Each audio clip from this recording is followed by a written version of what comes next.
ಇವತ್ತಿನ ವಿಡಿಯೋದಾಗ ನಾನು ನಿಮಗೆ ತಿಳಿಸ್ಕೊಡ್ತೀನಿ ರೀ. ಇದು ಕ್ಯಾಂಡಿಡ್ V6 ಟ್ಯಾಬ್ಲೆಟ್ ಏನಿದೆ ಇದನ್ನು ಯಾವ ರೀತಿ ನೀವು ಯೂಸ್ ಮಾಡಬೇಕು, ವಜನದ ಯಾವ ರೀತಿ ಇಟ್ಕೋಬೋದು. ಸೊ ನೋಡ್ರಿ, ಒಂದೇ ಮೆಥಡು ಮ್ಯಾನ್ಯುವಲ್ ಮೆಥಡ್. ಸೊ ಈ ಟ್ಯಾಬ್ಲೆಟ್ ಏನಿರುತ್ತೆ ಇದನ್ನು ಹರಿಬೇಕು. ಈ ಟ್ಯಾಬ್ಲೆಟ್ ಹರಿದು ಇದನ್ನು ಎರಡೂ ಬರ್ಡ್ ನಡ್ಬರ್ಕ ಈ ರೀತಿ ಒಂದು ಟ್ಯಾಬ್ಲೆಟ್ ಇರ್ತೈತಲ್ಲ ಇದನ್ನು ಸಿಗಿಸ್ಬೇಕು. ಈ ಟ್ಯಾಬ್ಲೆಟ್ ಈ ರೀತಿ ಸಿಗಿಸ್ಕೊಂಡು ಮಹಿಳೆಯರು ತಮ್ಮ ಬೆನ್ನ ಮೇಲೆ ಮಕ್ಕೋಬೇಕು, ಕಾಲನ್ನು ಮಡಚ್ಕೊಂಡು ಈ ಟ್ಯಾಬ್ಲೆಟ್ ಈ ರೀತಿ ಇಟ್ಕೊಂಡಿರ್ತಾರಲ್ಲ, ಇಟ್ಕೊಂಡು ಯೋನಿ ಒಳಗಡೆ ಈ ರೀತಿ ಇಟ್ಕೊಂಡು ಪೂರ್ತಿ ಅಲ್ಲಿ ಬಿಟ್ಟುಬಿಟ್ರೆ ಅದೇ ಪೊಸಿಷನ್ನೇ ಕಾಲು ಮಡಿಸ್ಕೊಂಡು ಒಂದು 5-10 ನಿಮಿಷ ಮಕ್ಕೋಬೇಕು. ಆಮೇಲೆ ನೀವು ಎದ್ದು ನಿಮ್ಮ ನಾರ್ಮಲ್ ಕೆಲಸಕ್ಕೆ ಹೋಗ್ಬೋದ್ರಿ. ಈ ರೀತಿ ಒಂದನೇ ಮೆಥಡ್ ಯೂಸ್ ಮಾಡ್ಬೋದು.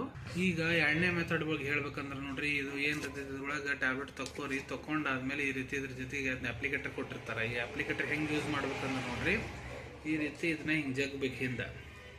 ಇದೇನಿರ್ತೈತಿ ಇದನ್ನ ಹಿಂಗೆ ಜಗ್ಬೇಕು. ಇದ್ರೊಳಗಡೆ ನೋಡ್ರಿ ಈ ರೀತಿ ಎಂಟಿ ಸ್ಪೇಸ್ ಇರ್ತೈತಿ.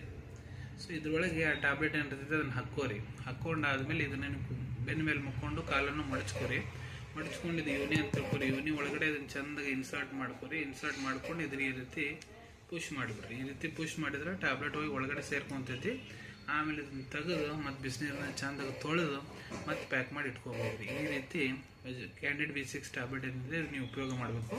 ಡೈಲಿ ನೈಟ್ ಒಂದು ಇದನ್ನು ರಾತ್ರಿ ಹೊತ್ತು ಇಟ್ಕೊಂಡು ಮುಕ್ಕೋಬೇಕ್ರಿ. 6 ದಿನ ಕಂಟಿನ್ಯೂ ಯೂಸ್ ಮಾಡಿದರೆ ವೆಜನಲ್ ಇನ್ಫೆಕ್ಷನ್ ಇರ್ತವೆ ಎಲ್ಲ ಗುಣ ಆಗ್ತೈತೆ ರೀ. ಇದೇ ರೀತಿ ಮುಂದೆ ಕೂಡ ಶಾರ್ಟ್ ವಿಡಿಯೋಸ್ ನೋಡ್ಬೇಕಾದ್ರೆ ಚಾನಲ್ ತಪ್ಪದೆ ಸಬ್ಸ್ಕ್ರೈಬ್ ಮಾಡ್ಕೊಳ್ಳಿ. ಧನ್ಯವಾದಗಳು.